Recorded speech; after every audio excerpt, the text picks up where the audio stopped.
my name's Lyons, and I wanted to share my testimony with you.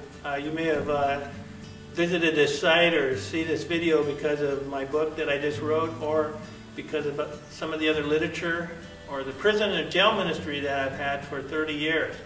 But I want to share with you kind of how the Lord brought me to this place in my life where I am today.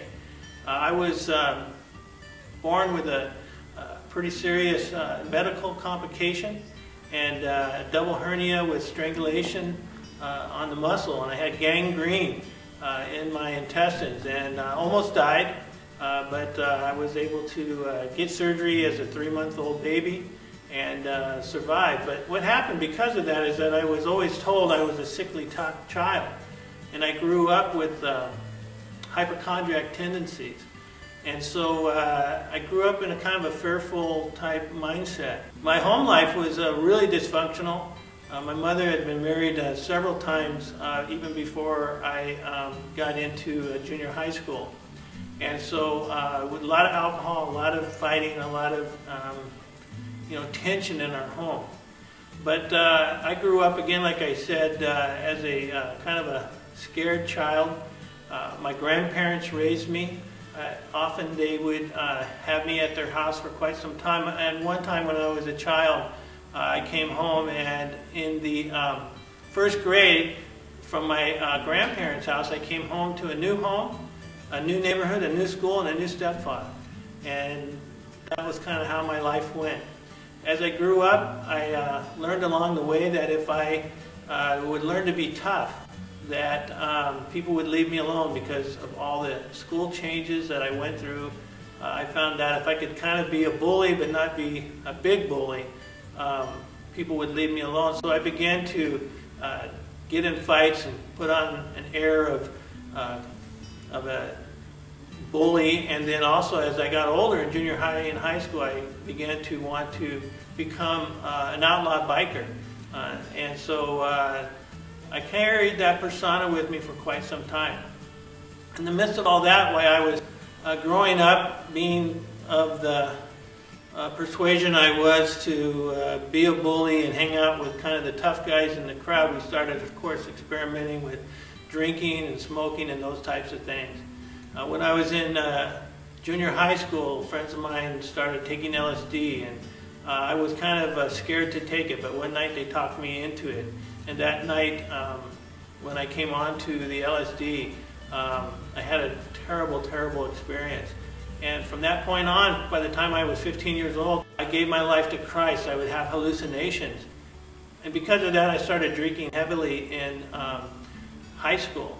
And so I couldn't finish high school because I couldn't get up in the morning because I drank every night. And so I quit high school. And actually at that time in my life, my goal was to find a way to have money somehow so I could sit in the bars and drink with my biker friends I was beginning to befriend and ride around with.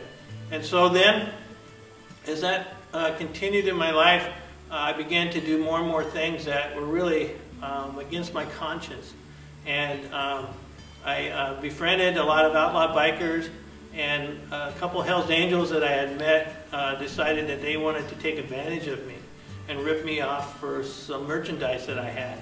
And so then they did that, and then I went and got that merchandise back. And they didn't care for that, so they were after me, trying to hurt me badly. I had a friend in my life when I was 16 years old who said he was a warlock, and he had prophesied over me that I was going to die when I was 21 years old. And so as I grew up, I had these problems with the hallucinations. I had the insecurities of being timid, but drinking and getting in fights every night. And then I had this prophecy behind me saying that I was going to die when I was 21. All that brought me to a place of real anxiety. As I approached turning 21, I was already drinking heavily in the bars, and also I was not able to eat or sleep unless I got totally drunk because I was so nervous. But when I was a child, my grandparents took me to a Lutheran church. And I found out in that church when I was 4 years old that there really was a God, that Jesus Christ really existed. And I don't know exactly how that happened, except that one day while I was in the church as a 4-year-old, I just felt the Spirit of God come over me. I didn't know exactly what that meant or was, but I had that experience. And then, so as I got older, I knew that there was some sort of God out there.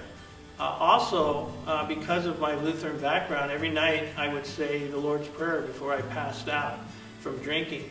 And so one night I was saying the Lord's Prayer, and I kind of tacked on a little clause onto that prayer saying, God, I really need you to help me quit smoking any way that you possibly can, because I was feeling pain in my arms and such from my intense smoking. I was smoking even as a teenager, 2 packs of cigarettes a day. And so I was praying, God, I really wanted to quit smoking. Couldn't because of my addictive personality. But that night when I prayed that prayer, the next day something changed in me. And after that point, the Lord helped me quit smoking. And I knew for the first time that God could help me do something that I couldn't do myself. That didn't actually change my life. I went ahead and continued in my drinking.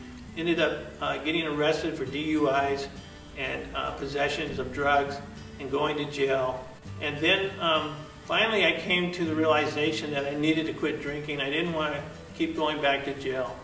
And so one night while I was drinking, watching Cecil B. DeMille's movie, The 10 Commandments, with Charlton Heston playing the part of Moses, I sat there and was praying to God in my mind saying, God, I know that you do miracles.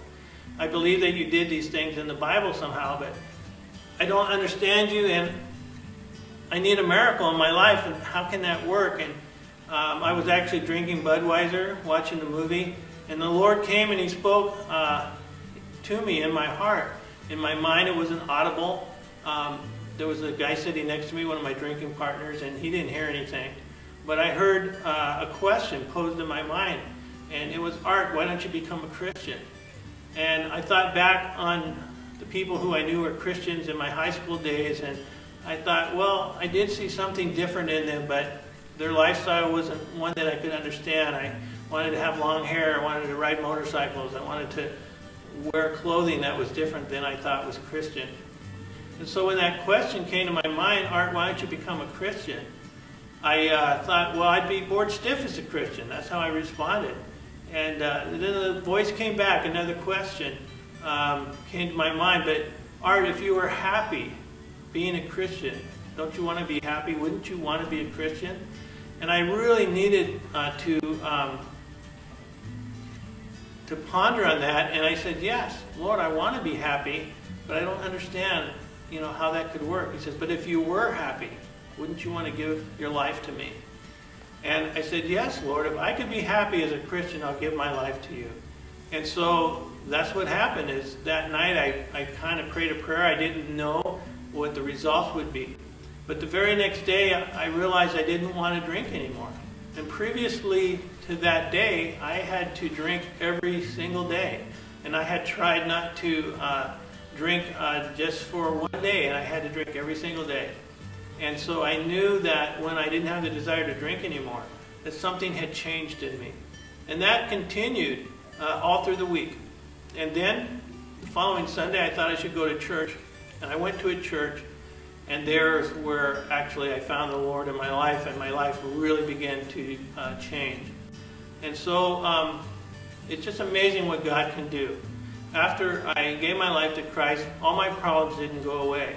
But I began to see that there was a power that could change our lives. And so that's what I wanted to communicate, hopefully, to you right now, is that God can change your life. He can work miracles in your life. He can help you with your addictions. He can do things that you cannot do on your own. And He wants to help you. And so if you'd like more information on how God may be able to help you, I would love to have you contact me. You can email me. You can call me. There's information available for you, and I would love to talk to you how God can change your life.